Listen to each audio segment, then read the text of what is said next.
Senhor meu Pai, nós queremos, Senhor meu Pai, apresentar, Senhor Deus, agora, Senhor meu Pai, o teu servo, Senhor meu Pai.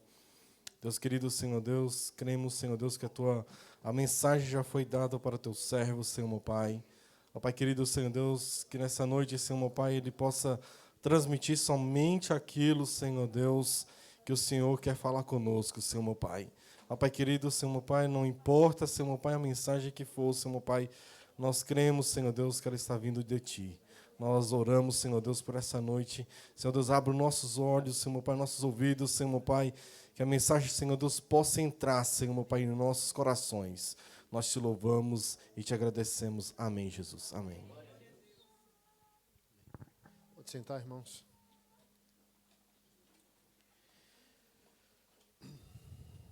Abra sua Bíblia no livro de Romanos, capítulo 12, a partir do verso 1.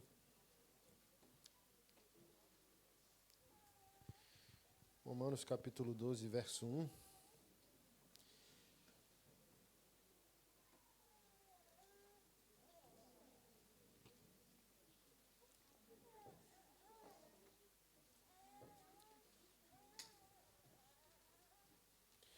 Está escrito: Rogo-vos, pois, irmãos, pelas misericórdias de Deus, que apresenteis o vosso corpo por sacrifício vivo, santo e agradável a Deus, que é o vosso culto racional. E não vos conformeis com este século, mas transformai-vos pela renovação da vossa mente, para que experimenteis qual seja a boa, agradável e perfeita vontade de Deus. Vamos orar mais uma vez? Curve sua cabeça. Senhor, nós te agradecemos pela tua santa palavra, pedimos do Senhor mais uma vez instrução, que da nossa vida depende, Senhor, o entendimento da tua palavra, que muda a nossa consciência, muda o nosso sentimento e muda o nosso comportamento diante de ti e diante dos homens. Estamos aqui mais uma vez para sermos santificados pela tua palavra. Amém. Hoje eu quero falar um pouco sobre a vontade de Deus para as nossas vidas, né? Ela é real no Brasil, ela é real na Irlanda, ela é real em Marte, se assim fosse. O fato de a maioria de vocês terem mudado de continente não muda o fato que Deus tem uma vontade. E todos nós prestaremos conta a Ele de acordo com essa vontade. Por onde eu rodo, né? As pessoas sempre perguntam. Agora mesmo eu estava olhando minha rede social, pastor, o que você tem percebido? Sempre perguntam. Eu estou chegando a uns 40 países no qual já preguei o Evangelho. E o problema sempre é o mesmo no que diz respeito a nós, como comunidade brasileira. Não sei, né, das nossas nacionalidades. Divórcio é o fenômeno. Pode tirar o fundo para mim, por favor? Me desconcentra. Obrigado. A desconstrução da família. Por parte das mulheres, olha que interessante. No Brasil, o homem sai de casa. Fora do Brasil, a mulher sai de casa ou põe o marido para fora. Obviamente que envolve o fenômeno financeiro, né? No Brasil, o homem consegue cometer todas as violências contra a esposa porque ele é o provedor. E como a gente consegue se desenvolver um pouco menos, esse homem, todas as violências contra as mulheres têm por base a patrimonial. O homem é o provedor. Ele controla a esposa e comete adultério, violência física, violência psicológica e por aí vai. Saiu do Brasil, uma possibilidade maior de desenvolvimento, a mulher também cresce financeiramente. Aí ela chega e diz, estou fora. Aí eu sempre pergunto, principalmente Estados Unidos. Os Estados Unidos, esse fenômeno ele é mais significativo. Aí quando eu estou tratando com os homens, né, que eu não poupo palavras quando eu estou com homens, a gente rasga o verbo, né? Fala direto como o homem tem que falar com o homem, que não é o caso hoje. Eu sempre pergunto o seguinte, a sua esposa sempre foi uma Jezabel dissimulada ou a autonomia financeira dela deu a ela a capacidade de ousar dizer a você o seguinte: eu estou fora de um relacionamento com um homem que nunca me honrou e que nunca honrou a Deus. Tchau. É uma pergunta significativa. Porque quando você vai para a maioria dos homens estão em fuga de responsabilidade. Aí vem com mimimi. Não, que não sei o quê, não sei o quê. E, sem ser advogado das mulheres, a mulher tem, né, como um ser mais emocional que o homem, ela tem o desejo maior do que o homem de permanecer num relacionamento. Então, se mulheres estão querendo sair de um relacionamento, ou as mulheres são o que nós não conhecemos, ou tem alguma coisa de errado com os homens. Primeiramente, aqueles que foram chamados por Deus para terem uma responsabilidade moral maior com a governança do mundo, não só das famílias. Desde o início. Por exemplo, Paulo diz a Timóteo que não foi Adão quem pecou lá no início, foi Eva. Está escrito na palavra de Deus que o pecado original pertence à mulher. Mas lá em Gênesis 3:9, quando Deus vai dialogar com o casal, sabendo que é a mulher, porque ele é soberano, onisciente, onipresente, não chama por ela, chama por ele. Onde estás? Por quê? De acordo com aquilo que Deus mandou o ser humano fazer. E fazer primeiramente a partir do masculino, o homem nem sempre ele é culpado, mas ele é sempre responsável. E Jesus é esse exemplo de masculinidade. Jesus pecou? Tem certeza? Mas ele é morto numa cruz como se fosse culpado. Você concorda? A culpa não é dele, mas ele decidiu assumir a responsabilidade. Então os homens fazem o seguinte: não, a culpa não é minha, aí vai embora. Mas não é isso que Deus quer, por isso o desastre mundial que ataca hoje as famílias. Homens não querem mais responsabilidade. Se fosse o contrário, o feminismo não seria tão bem-vindo no mundo, né?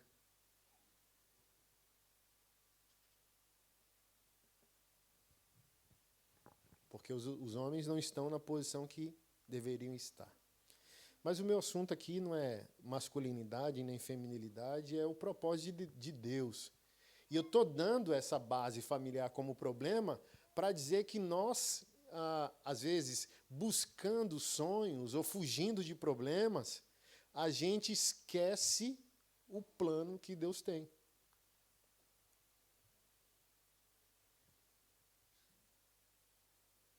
Vou sair do Brasil, vou ali para a Irlanda. Cadê Deus na sua mala? Cadê Deus no seu cronograma? Onde que ele está?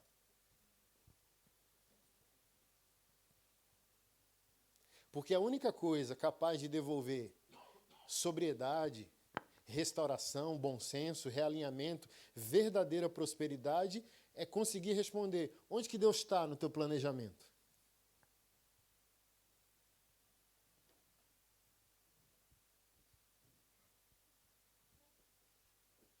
Uma segunda dificuldade que eu vejo na comunidade brasileira fora do Brasil, sabe qual que é? Cooperar com a obra do Senhor, financeiramente falando. Por quê? Opa, tá tudo bem, cara?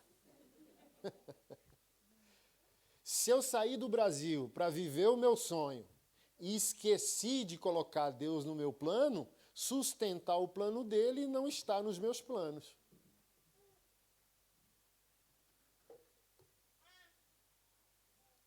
Aí desastres acontecem, vamos dizer, o casamento, bum.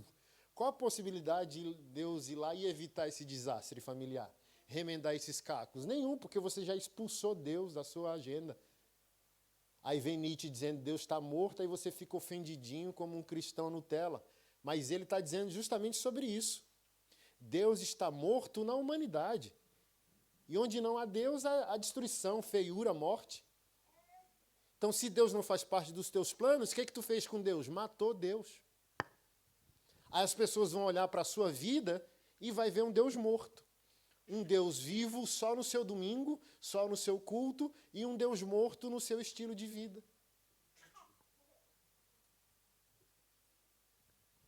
Mas não pode fazer o filme que ofende. E a nossa vida, às vezes, é uma ofensa maior.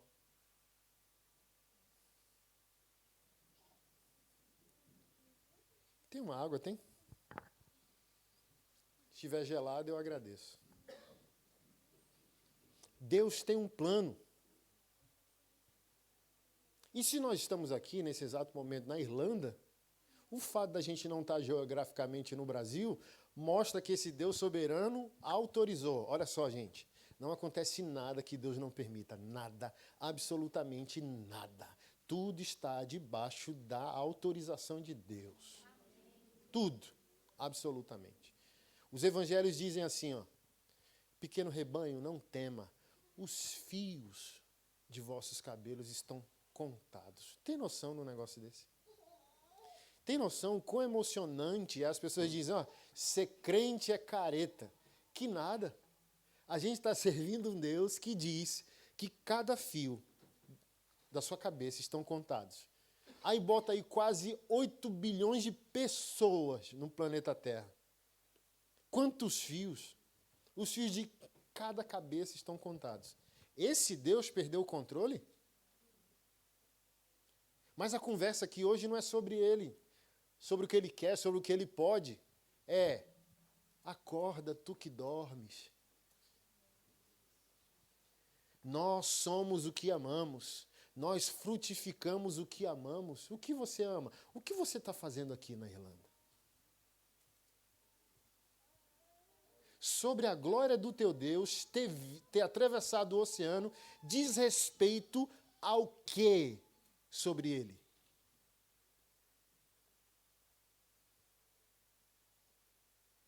Porque quando ele voltar, ele só vai dizer bem assim, ó, servo bom e fiel, servo infiel. É disso que eu vim falar com você. De que lado nós estaremos?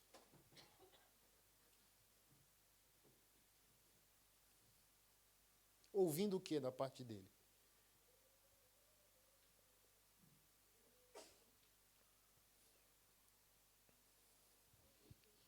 Porque o oposto disso é fazer da nossa fé e fazer do nosso Deus somente o depósito onde sacamos a solução dos nossos problemas. O supermercado da nossa fé. Deus resolve, Deus existe para me curar. Deus existe para resolver meus problemas. Deus existe para fazer milagres financeiros. Deus existe para resolver os meus problemas de caráter. Então ele é o seu depósito.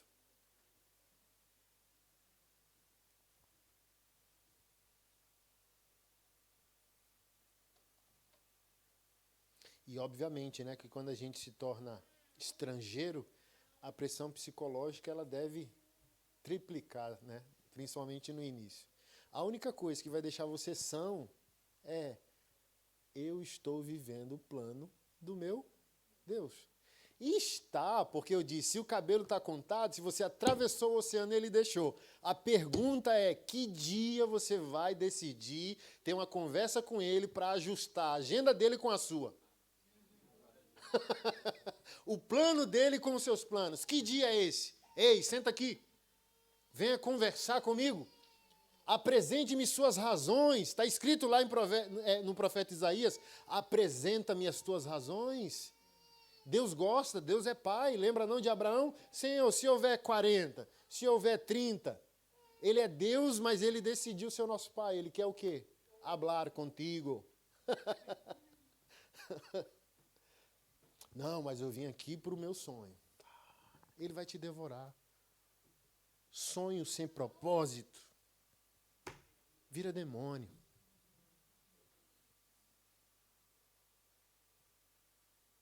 Dinheiro sem família vira o quê? Tormento. Conseguir, aí tá só. Todo quebrado emocionalmente, todo destruído sexualmente. Perder casamento, perder família, perder filho, perder ministério, perder temor, perder a sobriedade existencial. Do que adianta? pergunta da ministração de hoje é: se Deus está contente conosco?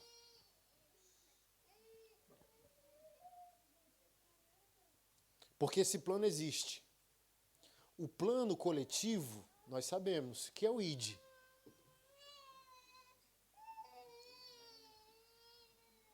Mas Deus não tem para nós, como filhos, somente o plano coletivo. A gente pode se adaptar e se esconder muito facilmente no plano coletivo. Deus tem um plano muito específico para cada um de nós. Porque nós somos únicos. Não há outro de nós. Deus nos fez e quebrou a forma. E a gente é membro uns dos outros e membro do corpo de Cristo. Eu não nasci para ser igual a você. As pessoas ficam chateadas com o meu jeito. Oh, nunca vi um pastor tatuado, pastor da barba grande, pastor que curte rock, pastor que...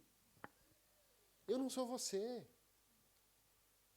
E os pastores não são iguais. Se for, para que chamar um outro pastor? Chama só um e, sabe? Não, tem que ser diferente, porque aquilo que um alcança, o outro não alcança e por aí vai. Você é único. E quando você não descobre o plano de Deus para a sua vida, pessoas vão morrer, porque só você pode salvá-las. Olha que interessante. Não, eu não estou falando da soberania de Deus que chama o homem. Eu estou falando do instrumento da salvação. Às vezes, só você tem um perfil da sua vida, do seu gosto cultural, musical. Só você consegue alcançar um coração. Às vezes, seu chamado não é para montar uma igreja, salvar 10 mil pessoas. Às vezes, seu chamado é para salvar um que ninguém salvaria.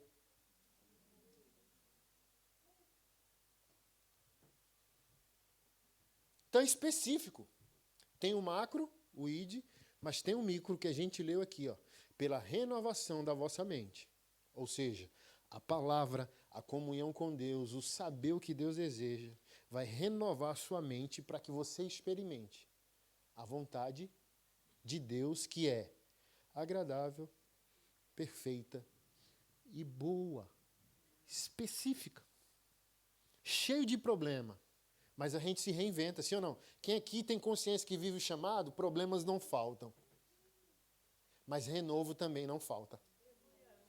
Porque a gente está vivendo um chamado que não é nosso. É igual casamento. A gente vai dormir dizendo, amanhã eu divorcio. É só o sol raiar que eu vou dizer, já chega! Aí amanhece o dia e a gente fala, não é que eu amo essa desgraçada? Não é que eu amo esse desgraçado? Não vou me divorciar. É igual chamado. Casamento é da mesma maneira, porque 10 anos de casamento, 20 anos de casamento, 40 anos de casamento, mas vai ver quantas cicatrizes essas pessoas carregam. A cicatriz da misericórdia, da resiliência, de se reinventar para perdoar o outro. Chamado da mesma maneira. Meu Deus, eu não aguento. Igual o povo perguntou ontem no meu Instagram. Pastor, qual a maior dificuldade do pastoreio? Pessoas, porque o diabo já está vencido. Demônio é o menor do problema de um líder, de uma líder na casa do Senhor. Gente, em nome de Jesus sai, aí sai. Agora, crente é bicho ruim. Eu sempre gosto de falar, quem gosta de crente é cadeira de igreja, moço. Que raça ruim é o crente. E quanto mais antigo ele é e menos prático ele é, mais chato ele é. Fica o fariseu, né, vigilante da salvação dos outros. Nem vive em paz e não deixa ninguém viver em paz. É igual fala assim, mas, sei lá, um crente chato, você não tem cara de pastor. Aí eu falo, mas a Bíblia não mandou o crente ter cara, mandou o crente ter vida. Tem um monte de gente com cara de crente. E um monte de gente sem cara de crente, querendo saber o que Deus quer. Deus tem um plano. Deus tem uma vontade. E essa vontade é boa, agradável e perfeita, mesmo que nos massacre.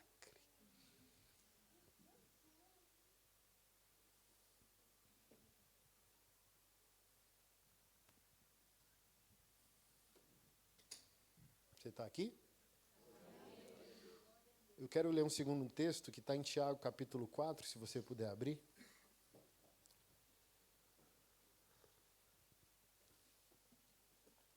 Verso 13.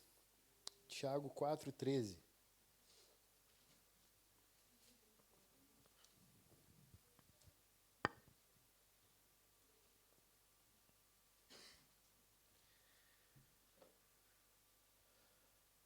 Atentai agora, vós que dizeis, hoje ou amanhã iremos para a cidade tal. Lá passaremos um ano, negociaremos e teremos lucros. Vós não sabeis o que sucederá amanhã, que é a vossa vida.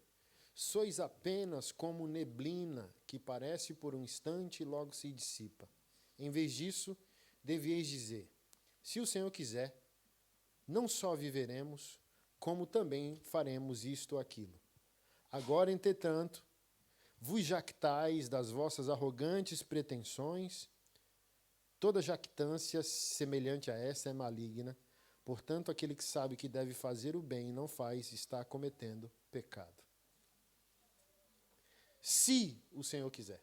Vamos começar por aqui. Se. E se aconteceu, ele permitiu.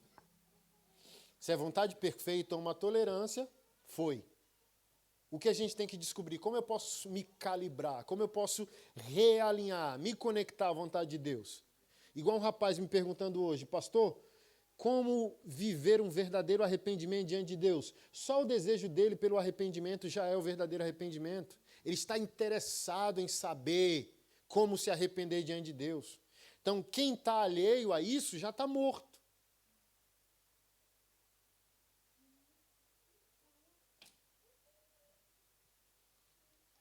Então, como realinhar-se aos planos de Deus?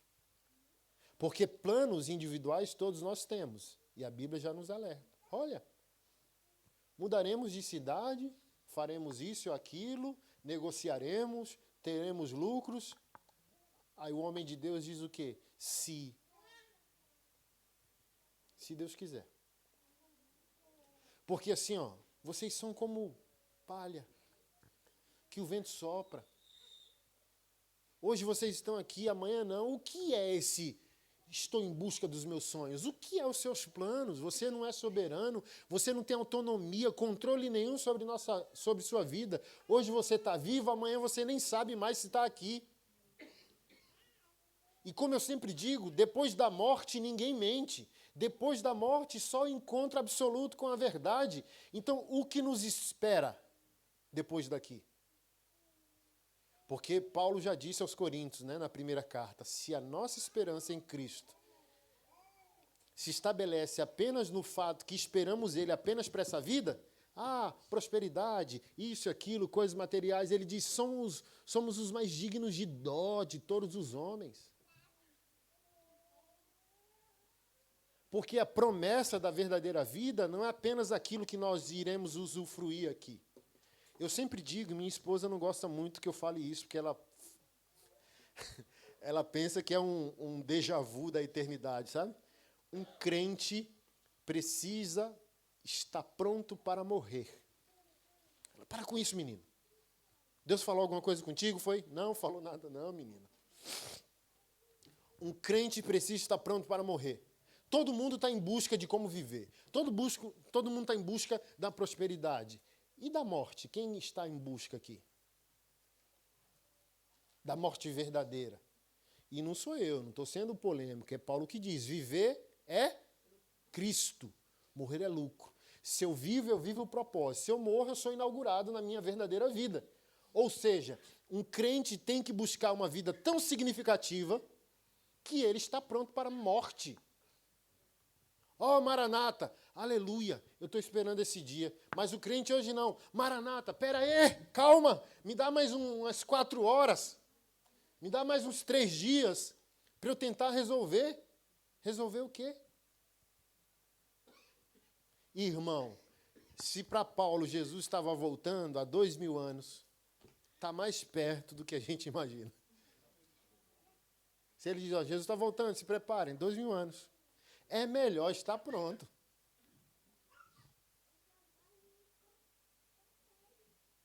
Porque se o Senhor não está na nossa agenda, a volta dele nos denunciará. É igual o protesto de Tiago aqui com os ricos.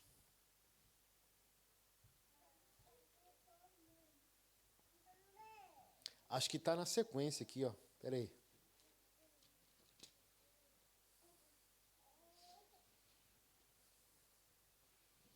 Olha só, isso é Bíblia, né, gente? Por causa da polarização política hoje, se a gente ler isso aqui e dizer que não é Bíblia, o povo vai dizer, ei! É Bíblia. Olha que coisa aterrorizante. Está escrito, atentai agora, ricos, chorai, lamentai, por causa das vossas desventuras que vos sobrevirão. As vossas riquezas estão corruptas e as vossas roupas comidas de traça. E o vosso ouro e a vossa prata foram gastos pelas ferrugens, e a sua ferrugem há de ser testemunha contra vós e há de te devorar, como fogo as vossas carnes. Tesouros acumulastes nos últimos dias, e eis que o salário dos trabalhadores que ceifaram os vossos campos e que por vós foi retido com fraude, está clamando, e os clamores dos ceifeiros penetraram até os ouvidos do Senhor dos Exércitos. Prosperidade sem propósito virará testemunho contra nós no dia da eternidade. Ah, consegui financeiramente. E Jesus não é teu sócio. Conseguiu nada. Só vai cair do 20º andar.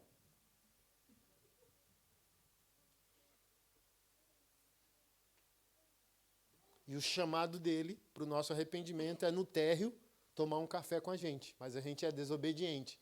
Não, vou viver meus sonhos. É igual Judas. Ei, Judas, vem cá. Igual Pedro. Vem conversar como Pedro conversou comigo. Não, aí ele foi. Aí o Senhor abandona a gente. Ele tem um plano. Mas se a gente continuar obstinado, o que é que ele nos faz? Romanos 1. Porque a gente aplica Romanos 1 somente aos pecados da homossexualidade. Mas Romanos 1 é para qualquer um de nós. E Deus os abandonou a uma disposição mental reprovável. A pior coisa que existe para mim, como juízo de Deus, é Deus abandonar a gente racionalmente, intelectualmente. Não há possibilidade mais de Deus tocar a nossa razão. Pum! Porque é isso, né? A gente está no nosso caminho. Aí Deus manda uma mula, um jumento, um pastor, uma irmãzinha de oração. Aí, pum! Aí a gente muda de rota. Aí a palavra está dizendo em Romanos 1, Deus os abandona a uma disposição mental, a uma intelectualidade própria. Não é isso que está acontecendo no mundo? As pessoas estão mexendo até com a palavra. Não, não é bem assim que a Bíblia diz. Não, isso depende da época. É não sei o quê. Isso é o quê? Um abandono de Deus.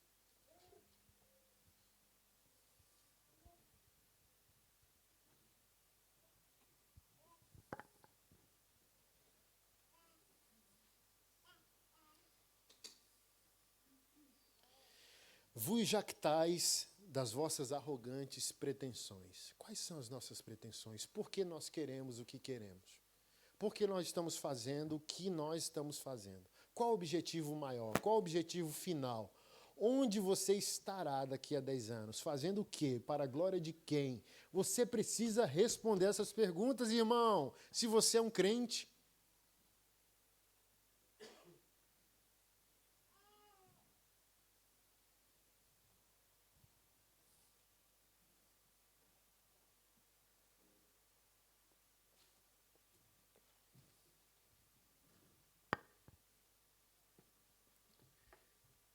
Eu tenho refletido muito na parábola do filho pródigo, que ela não existe à luz do pergaminho original, né?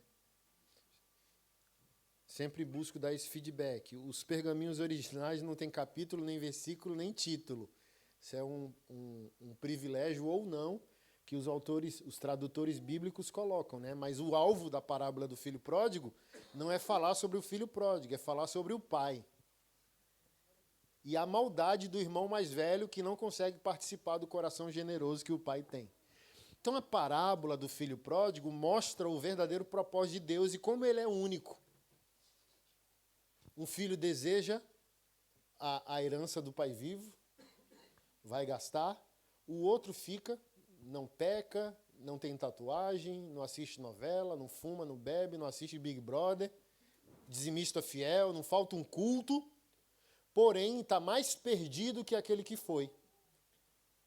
Por isso que às vezes o religioso ele consegue praticar a maldade pior que o ímpio. Porque a maldade dele é justificada. Eu nunca pequei. E o Senhor nunca fez uma festa para mim. E o pai dizendo, teu irmão estava morto, eis que reviveu. Venha se alegrar. E ele não consegue. Ou seja, o filho infiel perdeu o propósito momentaneamente. No meio da tragédia de sua vida, relembra qual o coração missional do pai, amoroso do pai, e diz, até os servos do meu pai são tratados com dignidade. Voltarei e me arrependerei.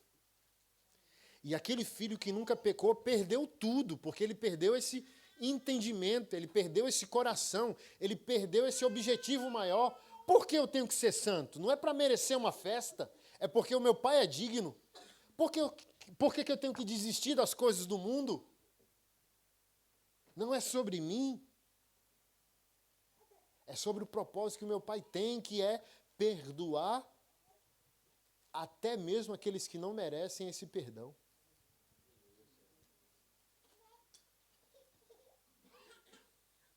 Mas ele está assim, ó, ele não merece ser perdoado e eu mereço uma festa. Está assim, a gente está assim, como filhos mimados de Deus, entendeu? Eu deixei de assistir novela e o Senhor está deixando eu passar na prova, entendeu? Eu dei o dízimo e o Senhor não está fazendo tal coisa. Não! Não! Não é esse o entendimento. Não é por esse caminho. Porque você está vendo, as nossas obediências sempre buscam encurralar Deus. Deus é obrigado. Não, gente, nós somos criaturas e Ele criador. A gente não é digno de nada. A gente não merece nada. É tudo bônus de um bom pai.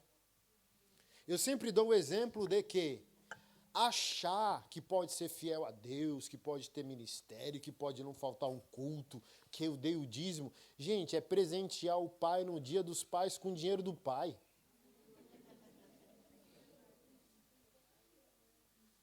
Nossa obediência a Deus não é eu obedeço a Deus. Não, você não disse haja. Você não é soberano, você não é criador de nada, você não tem poder nem pela sua própria vida.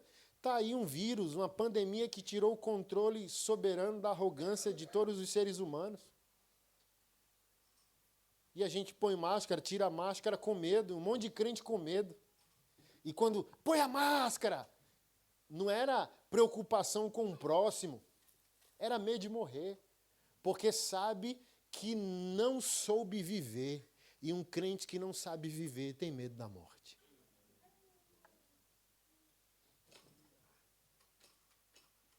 Se a gente tivesse preocupado, era uma questão de saúde pública. Ô, irmão, se cuida. Se cuida, irmão. Toma um álcoolzinho aí, esfrega a mão, aleluia, entendeu? Preocupação é amor ao próximo, ok? Não, mas era um nervosismo, não por amor ao próximo, mas por medo da morte e por uma vida inútil. Porque o único motivo de um crente não querer morrer é que ele quer servir mais.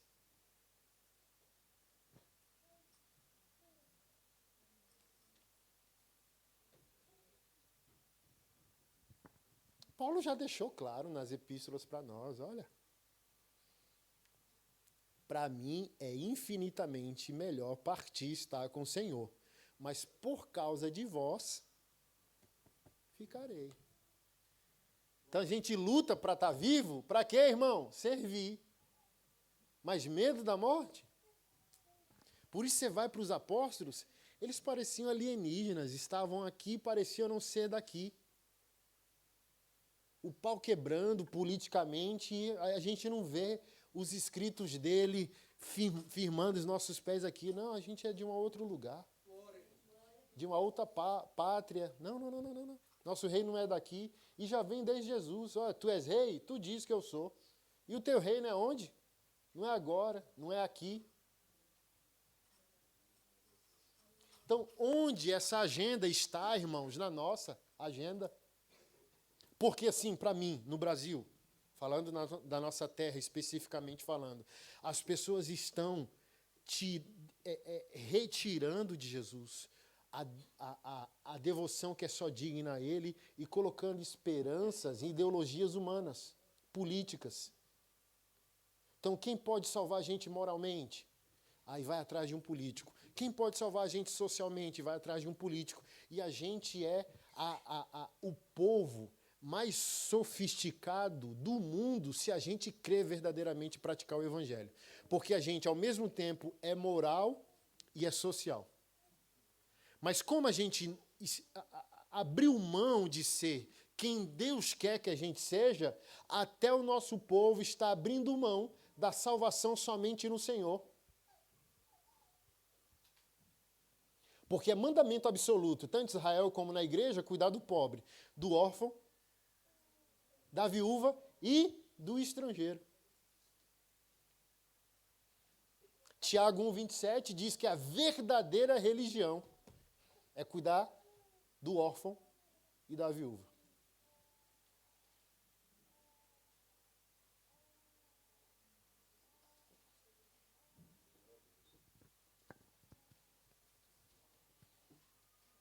E a gente é a luz do mundo e o sal da terra. Quer maior moralidade que essa? Dizendo, olha, o mundo só vai ter sabor se você salgar isso aí, tá? Mas, quando a gente abre mão do que o Senhor tem para nós, a gente esquece que a gente é a luz, que a luz é isso aqui, ó, você é um carro. A luz é o farol. Entrou no carro, farol. Quem é a igreja hoje? Porque ela não está vivendo o seu propósito. Quem é o crente hoje? E quando eu digo igreja, eu estou falando do cristianismo institucional. Não estou falando da noiva. A noiva é o que a Bíblia diz que ela é. Quando eu digo igreja, eu estou falando pejorativamente. Ok? Então, toda vez que você... o pastor antes está criticando a igreja. Não, ele está falando do cristianismo institucional. Está falando do CNPJ. E o CNPJ, a gente tem que sentar o bambu mesmo. A noiva não. A noiva é santa, ok? A igreja, ela deixou de ser farol para virar o quê? Lanterna. E lanterna se conhece só na hora que freia. Por isso a gente está sendo um povo chato, quando deveria ser um povo relevante. Chato. Chato pra caramba. Responde o que não foi perguntado. Não é conhecido pela beleza do Evangelho. É conhecido, os crentes hoje estão sendo conhecidos apenas por aquilo que eles proíbem. E não por aquilo que eles vivem. Vocês vivem de quê? Se os inimigos de vocês, moralmente falando, ideologicamente falando, não existissem, do que vocês vivem? Politicamente hoje, você está entendendo o que eu quero dizer? Não há uma guerra de valores? Se essa guerra não existisse, a gente vive de quê? Não, vale a pena ser crente, olha lá o que eles vivem. Não, hoje a gente está vivendo só na defensiva, está vivendo só para atacar, está vendo, tá vendo o gay? Está indo para o inferno. Ok. E a sua santidade? Em que o pecado do gay interfere na possibilidade de você ser santo? Ser um péssimo marido. Vamos colocar nesses termos. O que o pecado do gay tem a ver com o fato de ser um péssimo marido? Se não existisse gay no mundo, você vira um pastor, um homem santo, um marido santo? Que diabo tem a ver o pecado de um com o outro? O pecado dele, ele paga só, e o seu você paga só também, ué. Sem santidade ninguém... Aí o Senhor Jesus, olha como eu estou feliz com o Anderson. O Anderson vive para condenar o pecado do gay, aleluia. Tem que condenar o pecado do mundo? Tem. A igreja é um protesto público, sim. Mas não se esconda. Condenar o pecado do outro não te aprova diante de Deus. São duas coisas diferentes.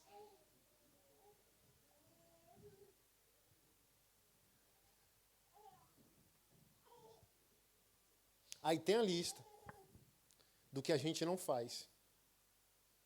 E a lista do que a gente faz, pelo amor de Deus? Para o mundo ver que a gente é um povo diferente. O que a gente faz? Gente, 66 livros que ordenam um monte de coisa para a gente viver e a gente está mais preocupado com a vida do outro do que com a nossa. Vou te dar um exemplo. Esse pastor, isso é polêmico. Aí as pessoas chegam, quando tem uma suposta polêmica, elas vão na minha rede social. Aí eu me esforço, eu me esforço, tá? Eu me esforço para tentar ser cordial com todo mundo. Mas eu falo, onde que você estava ontem que eu pedi ajuda para cuidar de uma viúva, de um autista, de uma pessoa cadeirante? Ou seja, polêmico não sou eu. Polêmico é você que só chega na hora da polêmica. Porque na hora que eu estava aqui fazendo outra coisa, vou dar um exemplo.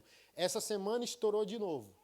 Uns 3 pastores, uns 3 padres presos no Brasil com o apoio do nosso projeto. Aí vem um monte de crente.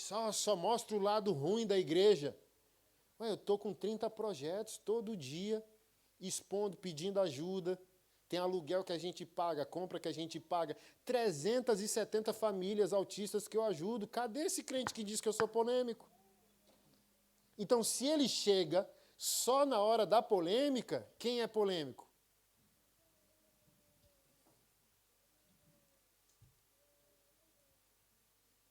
Então, ele chegou na hora do freio, mas ele não chega na hora de brilhar.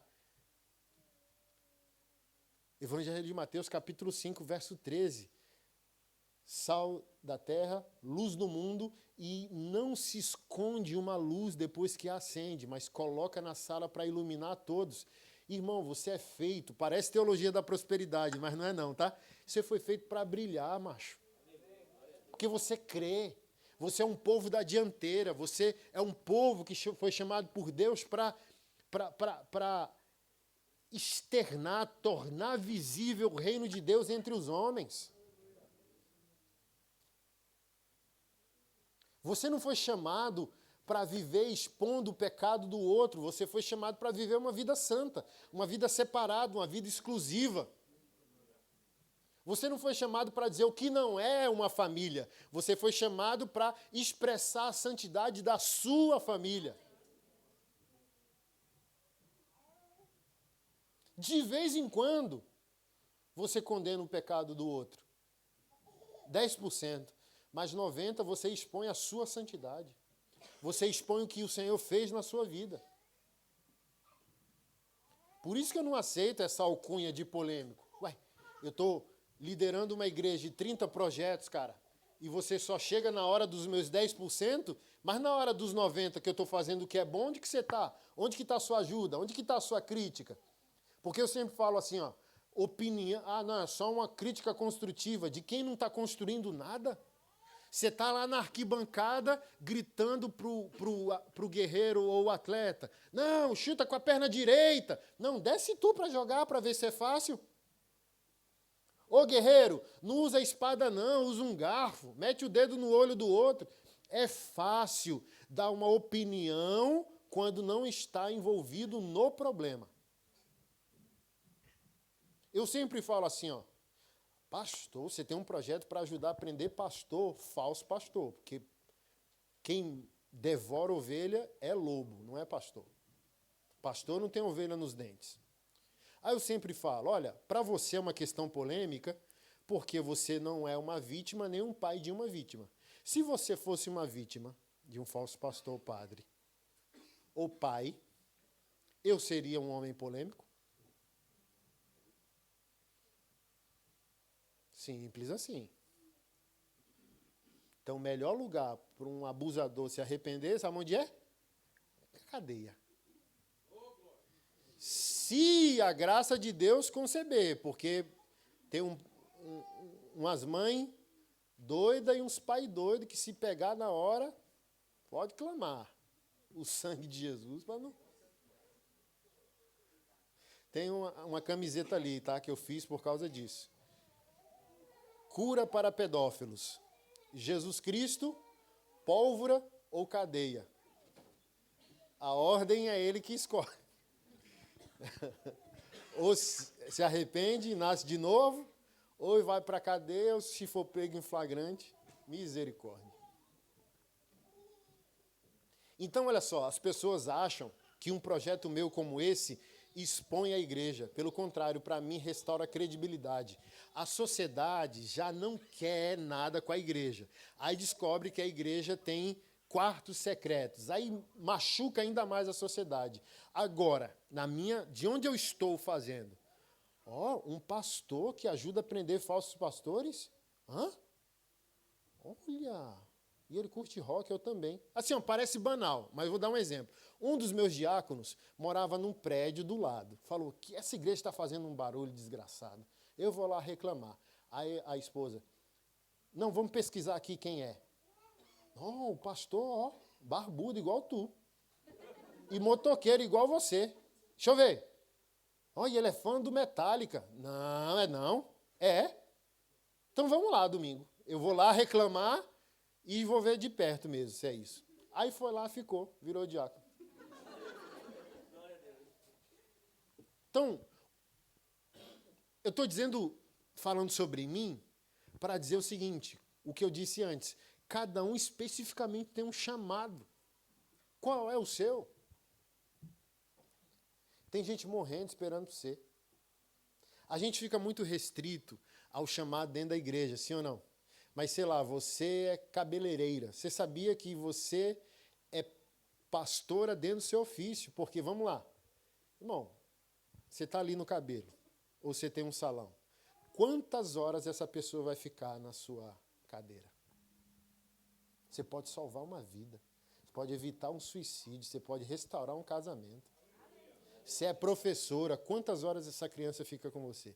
Se é manicure, se é padeiro, se é Uber, qualquer coisa que você faça, você pode fazer bem feito com consciência de chamado. É disso que eu estou falando. Não é você parar o que você está fazendo para dizer, não, eu tenho que saber qual é o chamado para vir para dentro da igreja? Não necessariamente. Porque na minha leitura, quanto mais o tempo de apostasia vier, menos a igreja vai ser institucional. Ela vai voltar ao que ela era no século I. A igreja no século I não era apenas o lugar que a gente vai, mas é o estilo de vida que a gente assumiu. Estilo de vida diferente, com a mentalidade transformada. Então, qualquer coisa que a gente faça, a gente pode fazer com a consciência que nós somos a igreja.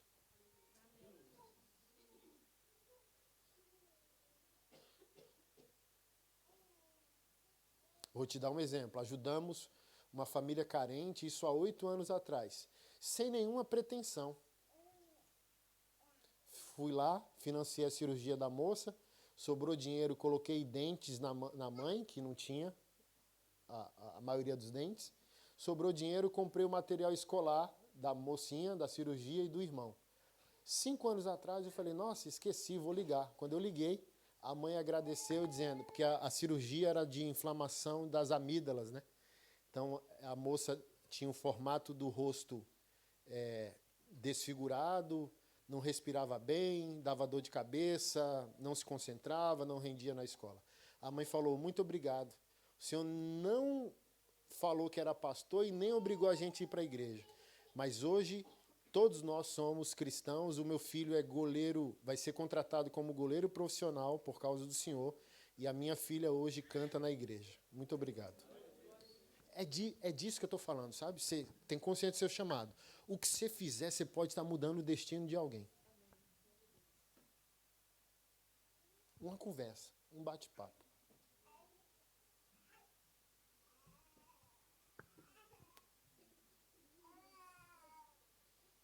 Eu gosto dessas paradas em aeroporto, né? Aqui, primeira vez na Irlanda, eu tive problemas lá na aduana. Eu sempre tenho nos Estados Unidos e na Inglaterra. Inglaterra eu vou na sexta, já estou me preparando psicologicamente. Porque é bom, às vezes, o bate-papo, né? Eu não desenrolo muito o inglês, mas fico lá no embromation. Mas você não tem cara de pastor. Pois é, né? E quem falou que pastor tem uma cara? E a gente, E por que você veio com tanta mala? 4 malas. É livro. Livro, seu livro é. Aí abre os livros. Aí vem os policiais. 1, 2, 3. A última vez nos Estados Unidos, eu fiquei umas 2 horas parado lá. E parece que tinha torcida. Parece que os policiais fazem aposta, sabe? Aquele vai ficar. Só eu fico. Aquele fica, aquele não. Aí, quando eu saí, eu percebi que é uma sacanagem deles mesmo. Eles vão no sorteio assim, ó. Tipo, vamos pegar aquele cara. Vamos pegar aquele ali, todo tatuado, todo, né? Meio vida louca, vamos pegar ele. Quando eu passei, depois de uma sabatina cruel, o velhinho, que era o último policial, assim, ó, sem acreditar. Tipo, é como se ele tivesse perdido a aposta. Não, ele... Aí o outro veio dizendo, holy man. Aí eu falei, olha, velho, que sacanagem desses caras. Esses caras, assim, sabe?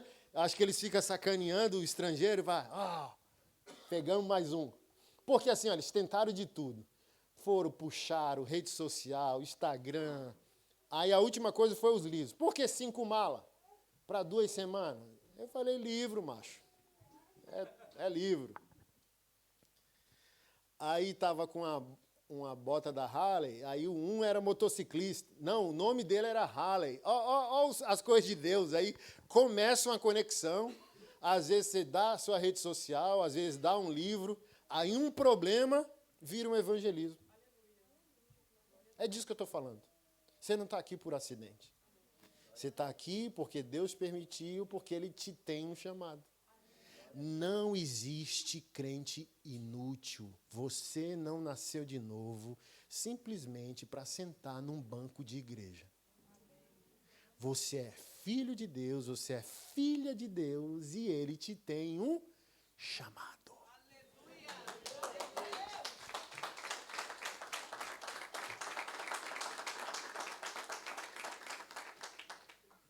Nem que seja para fazer marmita para os seus irmãos que estão chegando.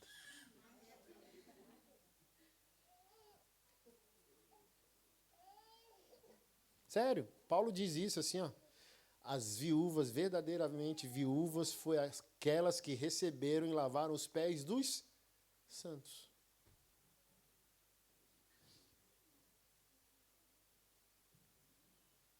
Mas a gente acha que chamado é, oh meu Deus, algo distante de nós. Não. É porque a gente entende que o quê? Uma vida consagrada é somente em cima da plataforma da igreja. Mas Jesus inaugurou o tempo que não existe mais o lugar santo, só existe o coração santificado. Essa plataforma aqui não é santa. Sua vida é santa. Porque o alvo do sacrifício de Jesus não foi essa plataforma. Foi você. Não, eu só vou ser santo quando eu subir ali. Não, Jesus já subiu na cruz para você ser santo. Você é a geografia santa do Evangelho. Por isso aquele papo com a mulher samaritana, lembra? Evangelho de João, capítulo 4. Seus pais dizem que é naquele monte. Os meus pais dizem que é naquele outro. Aí Jesus diz, mulher, já chegou o tempo, já chegou a hora. Que a adoração a Deus não é mais uma questão geográfica. Deus procura os verdadeiros adoradores que o adoram em espírito e em verdade. Ou seja, o que é esse espírito e verdade? Apertar os olhos com mais força para se concentrar na adoração? Não, viver. Não é uma questão se sobe o monte, desce o monte, se é no Brasil ou na Irlanda. Não, a adoração a Deus hoje é um estilo de vida. Por isso a tragédia musical nossa. Porque a gente acha que a adoração é cantar, mas a adoração bíblica é viver. Obviamente que Deus ama tanto a adoração a Ele que Ele quer que seja musical. Mas a sua verdadeira adoração é a vida que você vai viver depois que a sua música parou de tocar. Quando a música acabar, você começará a experimentar o que é uma verdadeira adoração. Até porque repetir a música que alguém está cantando não é a sua verdadeira adoração. Você só está repetindo as palavras de outra pessoa. A adoração é O que o salmista fazia é o coração para Deus. Às vezes, as maiores adorações e as maiores orações foram ditas sem palavras. Assim, às vezes a gente está tão fraco, tão esgotado, que a gente só sentou para chorar. E foi uma adoração perfeita. Foi uma oração perfeita.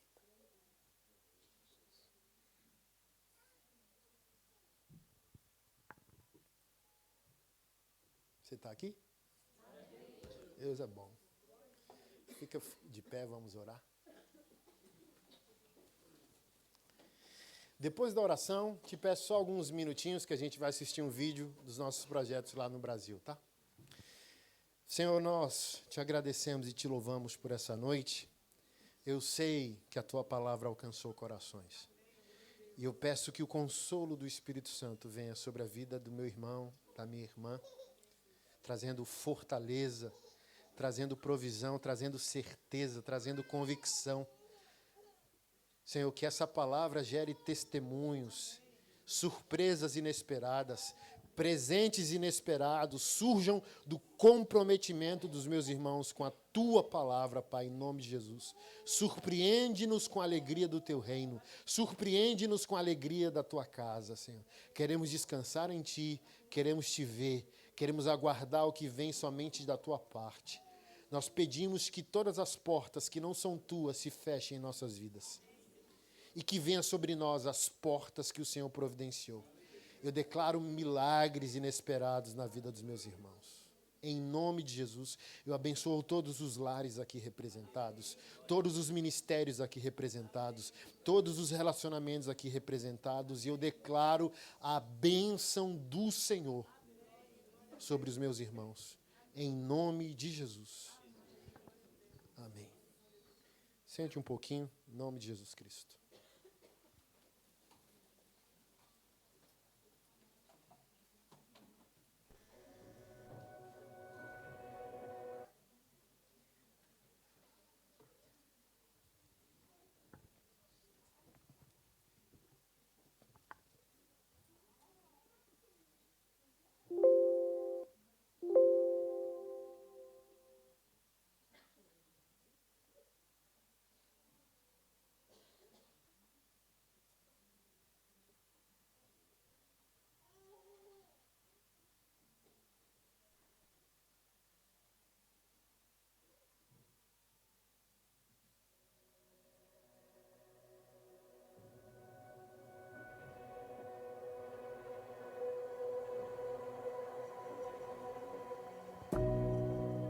O Hub Social Machonaria é uma organização que abriga vários projetos sociais.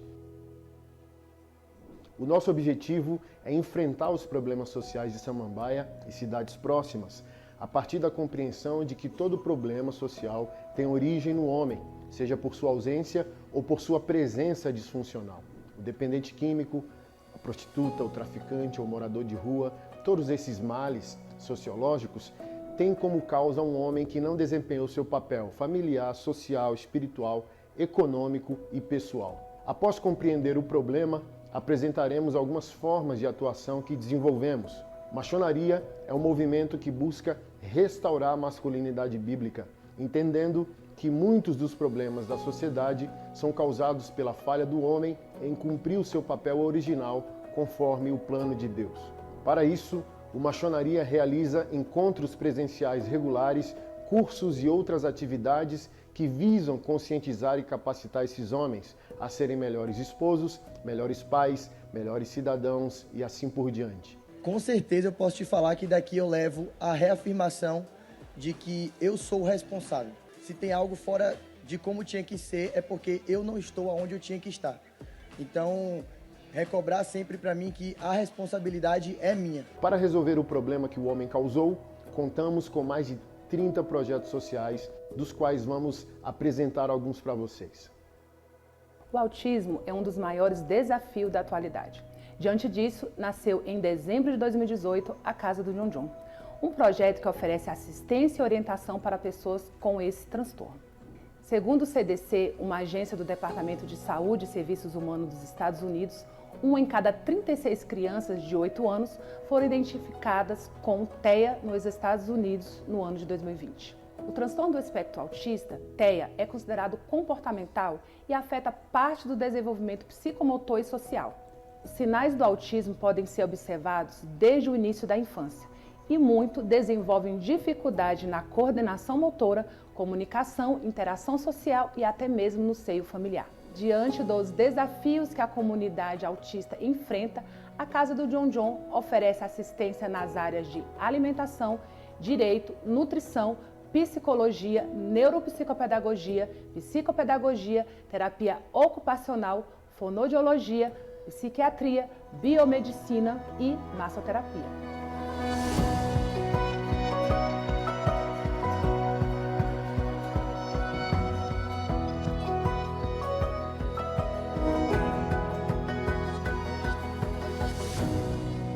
Meu nome é Ueda, sou a mãe do Tcherdai, que é autista. Ele tem demência também. Quem não sabe, o Tcherdai foi o rapaz autista que foi agredido no dia 2 de janeiro no Parque de Águas Claras. Ele sofreu uma tentativa de homicídio, onde arrancaram o olho do meu filho.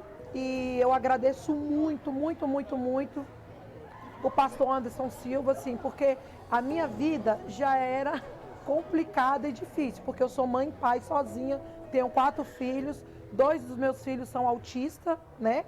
E quando aconteceu isso, é como se eu tivesse perdido tudo. Eu sei que eu tenho outros filhos, mas é uma dor que eu não tenho como explicar para vocês, assim. Mas eu agradeço muito o pastor Anderson Silva, gente, porque ele abraçou a causa do meu filho, ele abraçou de coração mesmo, entendeu? Tipo assim, fica até difícil de eu falar do Anderson Silva, do pastor Anderson Silva, porque eu tenho uma gratidão por ele, gente, é infinita, não tenho como explicar para vocês. Para quem não sabe, o filho do pastor Anderson Silva, o João, tem autismo nível 3 de suporte. Foi por causa dele que a Casa do John John recebeu esse nome. Dessa dor pessoal, nasceu esse lindo projeto como forma de ajudar outras pessoas que enfrentam desafios semelhantes. Mas não é só isso. Muitos pais de crianças autistas enfrentam dificuldade para realizar festa de aniversário para os seus filhos, seja por falta de recurso financeiro ou por questões relacionadas ao comportamento do autista. Pensando nisso, a Casa do John John realiza todos os sábados festa de aniversário temática gratuita para essas famílias.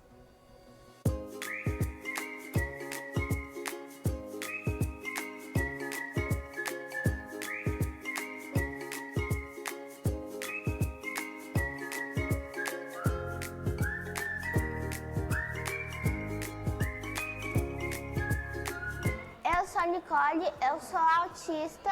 Eu acho o autismo uma coisa muito importante para a gente saber sobre o conhecimento. Eu achei muito legal porque tem muitos brinquedos, muitos recursos, muitos profissionais, muita gente boa, todos muito legais. Eu amei a festa, foi muito legal. Eu gostei mais daquele que tem o negócio de amarrar e pular. Gente, venham, é muito bom, e venham. Um beijo! Um dos meios que contribuímos com a sociedade e também para as famílias atípicas são as artes marciais, e é com muito prazer que vamos apresentar a Escola de Artes Marciais Boaz. A Escola de Artes Marciais Boaz promove muito mais do que apenas a defesa pessoal. Ela contribui para desenvolver o corpo, a mente e o espírito, promovendo valores como disciplina, respeito, autoconfiança, autoestima, saúde e bem-estar. Além disso, as artes marciais são uma forma de integração social, de fortalecer os laços de amizade, cooperação e de solidariedade entre os praticantes. Veja o que disse Rayane Dias, mãe de um filho autista que pratica karatê em nossa escola de artes marciais. Abre aspas.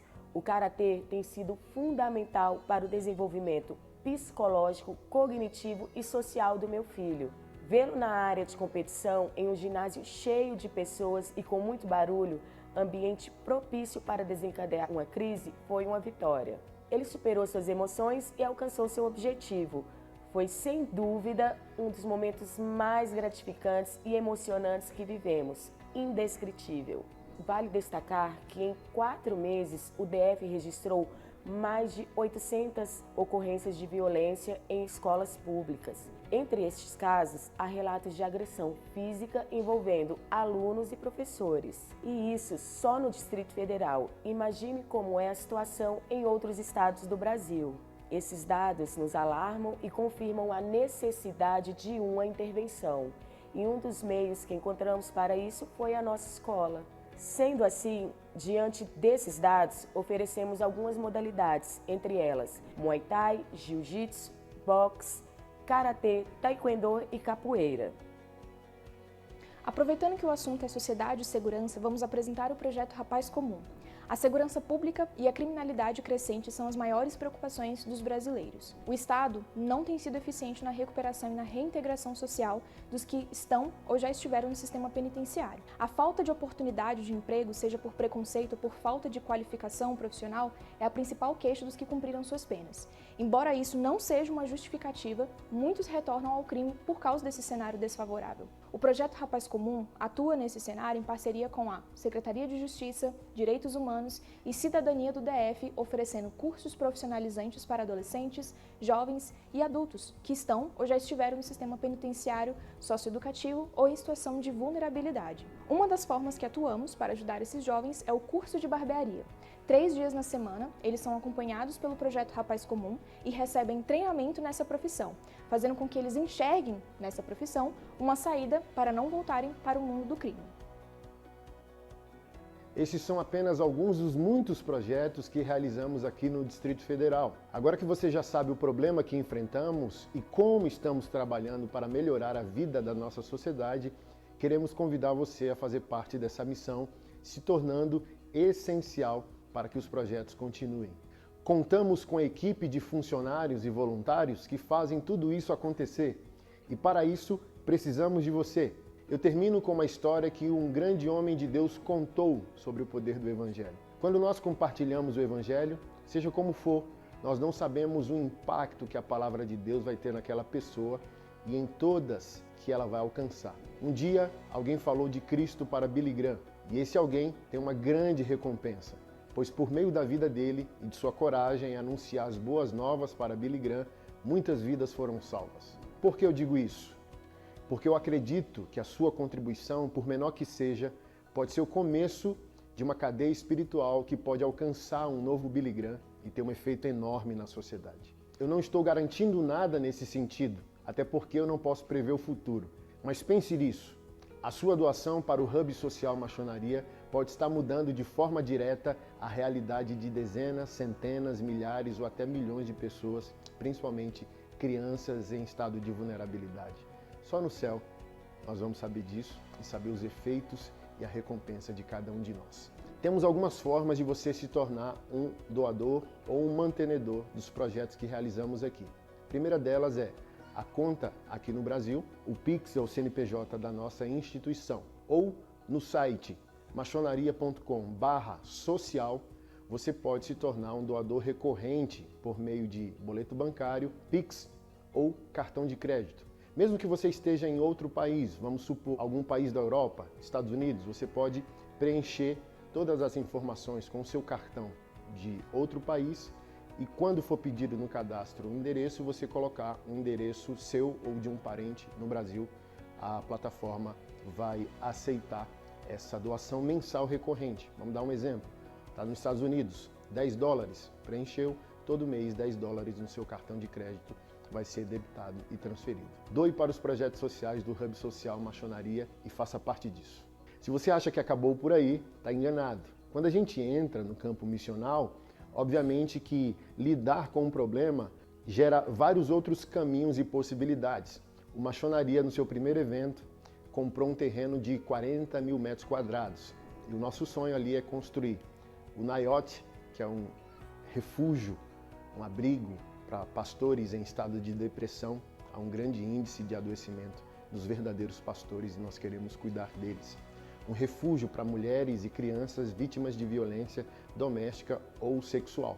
Um mini zoológico para os autistas e, por fim, um abrigo de resgate de animais abandonados. E quem sabe também um abrigo para idosos. Os arquitetos e os engenheiros estão estudando e bolando o melhor projeto possível. Eu convido a você a fazer parte desse sonho.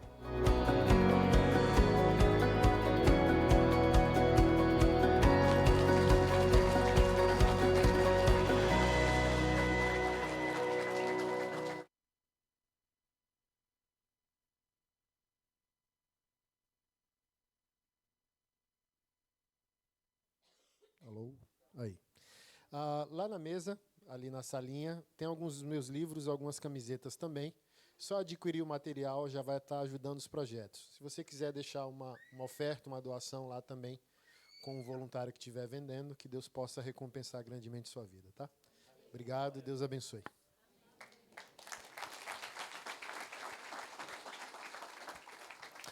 Amém, meus irmãos. Meus irmãos, o pastor está com os materiais